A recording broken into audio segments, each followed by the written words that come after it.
Welcome to the show. Today we're diving into the world of analog horror and how it works and some of the known examples that can kind of like affect the viewer. We'll be talking about the key pieces, contents on YouTube, we're running a little bit on the Basswood Country analog styles, as well as the WKCR hijacking, which is a very interesting topic. And then we're going to dive into a little bit of something different, okay? So we're going to be looking at Sonic XE and Ben Drowned, which is a bit of a Zelda contrast on things and that lot. Joining me today is Luke. Say hey, Luke. Yo, what's up? Okay, so you're fairly new to analog horror, is that correct? Yeah, I did start watching a couple weeks ago. Yeah, what was your concept on that when you started to watch it the first time? Well, I started watching Nexpo's Lost Media, and with the first one within like 10 minutes, because his videos are like an hour long. Within the first 10 minutes, I'm like, no, we're not doing this. And then after watching the first episode, I was like, okay, fair. And then I watched two more of his, and that was interesting. The scariest one probably was the third one, because each episode was more scary than the next, I feel like. So I don't know if I would have made it to like the 15th episode, but I thought there's more stuff that I needed to watch of Lost Media, so I only finished the third one and then just got a concept of what Nexpo's stuff was like. And with other media's stuff that I've watched, just one thing, do not watch it in the dark. I did that, and that was the worst mistake of my life. Yeah, I bet you had to call your mum to get your nightlight out from when you was a kid. To be fair, I think I did actually scream mum once, and she literally was like, came through the door, and then she just saw what was on the computers, and was just like, you're on your own, and then shut the door. So yeah, fair. Yeah, I can believe that. You know, some of the stuff here can really get to you. So let's talk about one of the first ones on the agenda, okay, which is the Basswood Country. What was your feeling on that one? Because that one's, let's put it this way, it's simple but scary. It really was. I remember I was messaging my sister, and I was just like, you will not believe what I'm watching. So I sent her some photos, and she's like, yeah, okay. I wouldn't have guessed you were watching that. But if I'm being honest, I feel like that one is less believable than some of the other stuff I've seen. Like that, it can't be real, surely. Well, that's the thing, innit? That's where it tricks your mind. Is it real? Is it not real? I think the way that they actually do it is really, really good, because basically, just to give a bit of a rough edge on what we're actually talking about when it comes to Basswood Country, we're looking at like a VHS style analog video, okay, which focuses on humanoids. It goes through quite a bit of history of it as well, dating well back, doesn't it? And I think the thing that does it the most is like the police reports, the lost limbs and all that lot. What was your take on those police reports and the way that they actually sounded? So it's what the first thing was like saying like there's missing limbs, bites of necks, and every time I just saw like it was telling me what the the victims' bodies look like. I'm like, nice. Yeah, I remember this one bit where this guy was in his house recording what he saw was like this humanoid creature, and it cuts to black, and then the next thing you see is just a embodied arm on the carpet. I'm like, oh my god. I was just like, nice. I just couldn't. I was just terrified watching it all. Literally, like evidence number one, the arm. Yeah, literally. I was like, no. And then obviously they do like the take on that where it's like shoots to the media, goes into the history of it, goes back to like the 18th century. Am I right on that one? I believe so. I think there was also like more reports of like back in like the 16th century as well, because it said it might have dated further back, but the more evidence was in the 18th century as well as the 20th century, which is what that video was covering, of the 20th century with all the missing people and everything. Yeah, and I think like I said, with the missing people like they did there, they actually the term is humanoids, and that they were looked at like are like kind of like skinwalkers in a way, where they can take over your identity over the years and pose as those characters to try and gain entry into your household. But then when you see them, that's it, you know what I mean? Well, I mean, the skinwalkers are like that, whereas these, what were they called? Humanoids, what they said? Yeah, humanoids, yeah. They have to have like a period of time where they have to mold into it. So it's more believable for like a humanoid because it has to take time. That's why like when I was thinking of the humanoids, it's more of a realistic version of a skinwalker because it needs some incredible genetic power for it to just, you know, take over your identity and everything in a flash like that, like with like a click of your fingers. And then but with a humanoid, it just takes time, which I think is more believable than just happening with a snap of your fingers. Yeah, and there's also that bit in the actual video where they actually weren't sure if it might actually not be just a humanoid, that it could actually be like aliens, you know, that actually rooted themselves in Basswood County, like, you know what I mean? Didn't they also say something about a gateway as well, or something Yes. to another world? I was like, bro, I've watched Stranger Things. I know what's happening. This is, you know, The upside down, yeah. That's what I was thinking. I was thinking, right, okay, this is definitely something to do with Stranger Things now.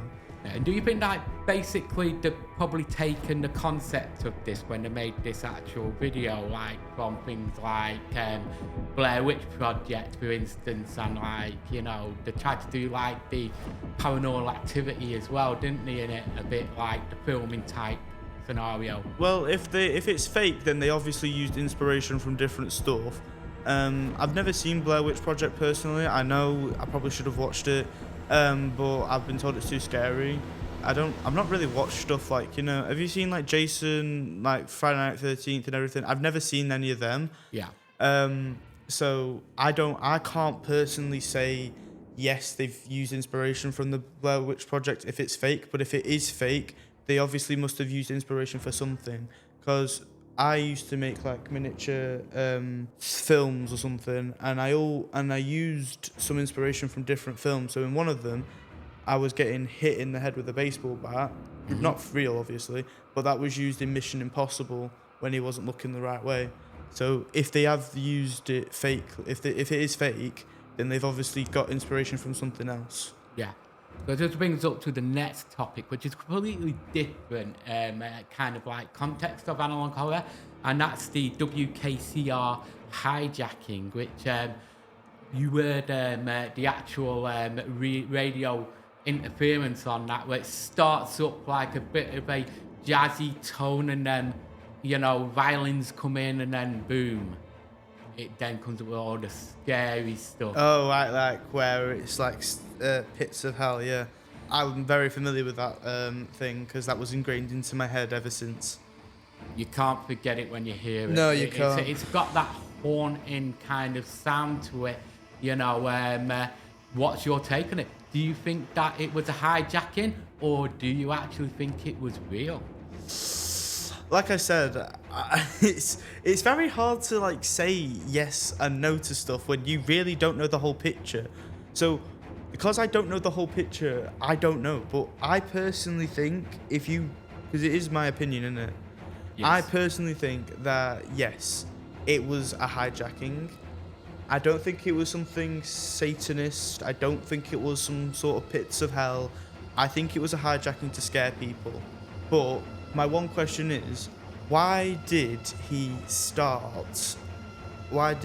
happen to stumble upon the recording? Why did he start recording in the first place? Yes, it is just something he normally does, but it's very suspicious to me of how he managed to record something that probably was once in a million chance of getting. It's probably even less, you know, it's like one in like billions of chances of a hijacking radio thing. Yeah, but the way that it was done is that this person, he actually did general recordings, and it's like it's stated in the article about it, is that the actual filming when he did the of it was not the full scene itself, so he only got half of what it was. So obviously he was jingling about, and we've got to look at this was like 1995. So we're going back, well before you were born, mate. You know what I mean? Definitely. I was still on my skateboard, mate. Honestly. 30 years ago now, 31 years ago, something like that. Well, yeah, it's coming up to about 31 years ago now. So, and it's still effective to this day. Yeah. I don't know what to say to that then. I think it probably was just some sort of hijacking, but it's still interesting that this one random guy starts recording loads of different stuff. And yes, if he's started recording, before this one, you know what I mean? Yeah, and the thing is though, is that when we're looking like in the 90s and that lot, it's pretty much the common thing where people were hijacking radio stations and interfering with broadcasters.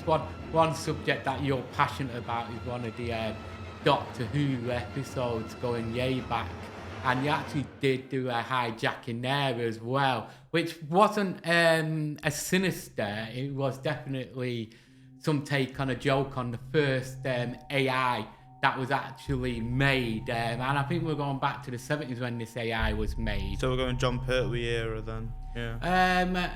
It was in the 90s, and they did the hijacking. No, actually, correct you there. It was the 80s, and that was when Doctor Who was big then. And they did a number of things like hijacking. There's one with aliens and all that lot, saying that, they're coming to Earth and that lot, So there's a lot of bizarre things going on around about the 80s and the 90s and that lot, There was one Doctor Who episode, William Hartnell, so we're going like, well, this is like the first Doctor.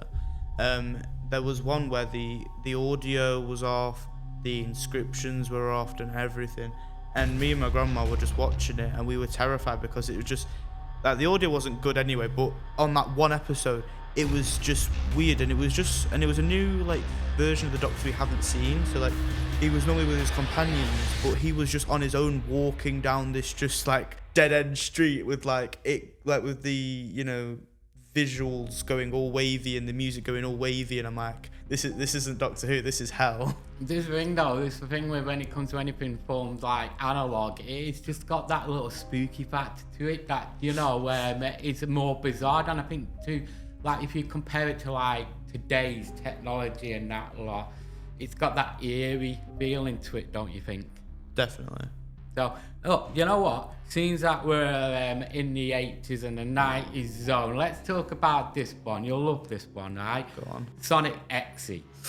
I knew you were going to quote with this one. I've watched this. I've watched this about 3 times. No, I know what you're going to tell me. Yeah, you see, it's as well known.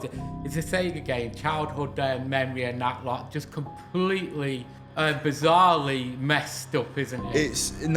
I actually wrote something down about this because I used a Word document. I've lost the document, but I remember what I wrote in it, and I actually wrote something about Sonic X-Y, and I said that I think somebody made this game, like made their own version of Sonic, and basically this was like their confession of murdering people, because it did say in the last bits, he said, I know where the bodies are, I know what I did with them, and I'm like, this is somebody's confession letter. In my opinion, this is somebody's confession letter. Yeah, and the whole reference to I am God and all that lot, Yeah, that's just his messed up mind if we're going that way. Well, the thing is that this was basically the story behind all this now. Is that the fact that this was some guy who had this game, he ordered it and that lot, freaked him out completely, guy lost his mind, but Sonic was just coming for him all the time, you know what I mean?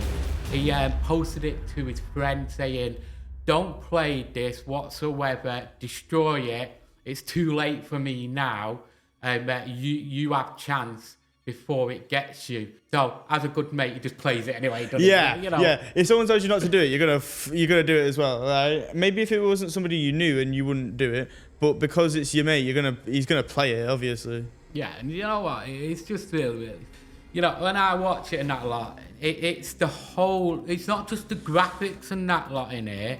It's actually the eerie music that they use. And then when Tails goes and collects the ring, instead of it doing like ding, it just goes die.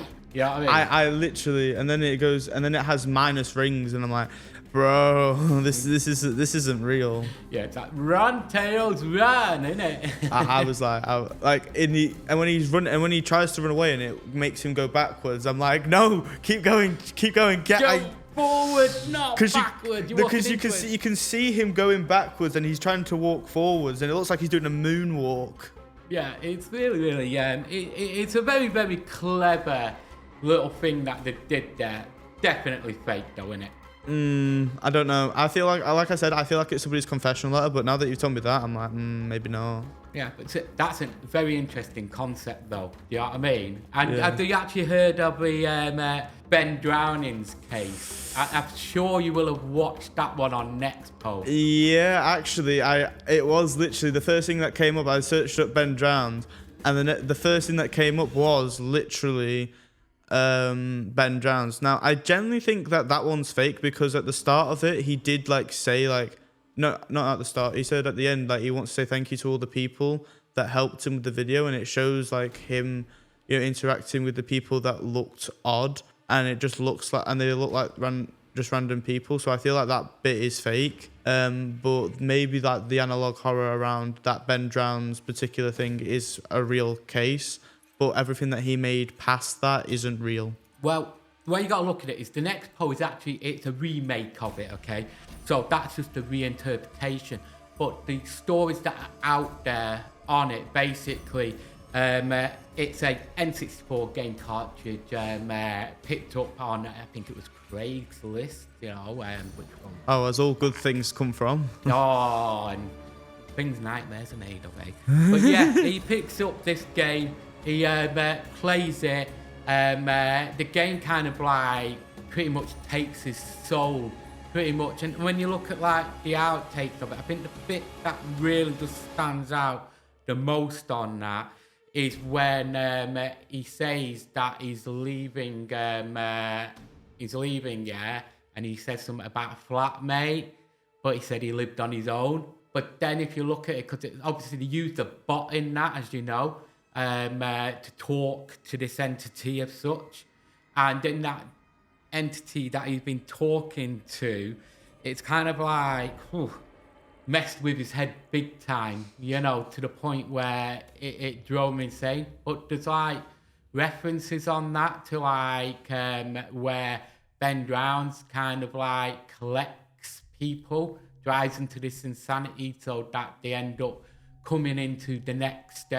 walk of life on his path, so to say. Do you want to hear what I did after I watched that video? So he uses a thing called Chatbot AI or something, Cleverbot, Cleverbot.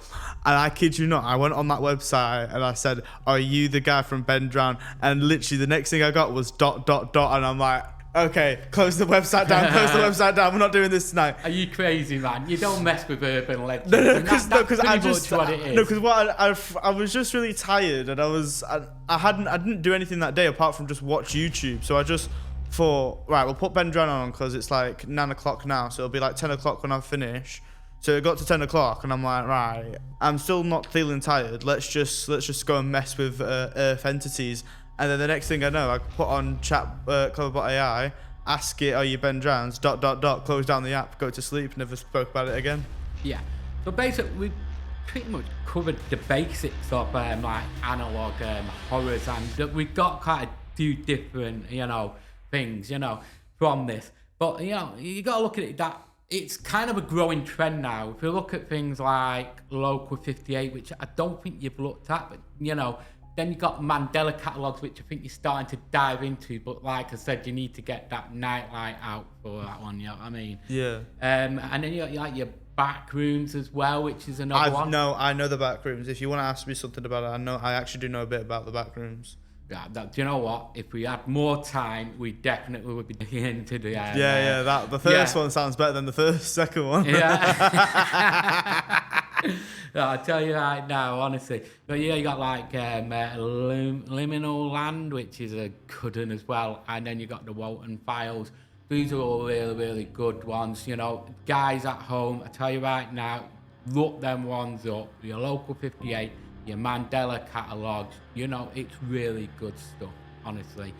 So basically, we are now at the end of the show. I'm Anthony, and this is Luke, and just a few things just to finish off. If you enjoyed this, please like and subscribe to the channel. It's much appreciated. It keeps us going. We can bring more content to you, and guess what? You'll be up to date on that. And you got anything else to say before we end the show, Luke? If you are going to watch analog horror, I guess just don't, if you are really scared of stuff, I'd recommend not watching it by yourself, especially not in the dark.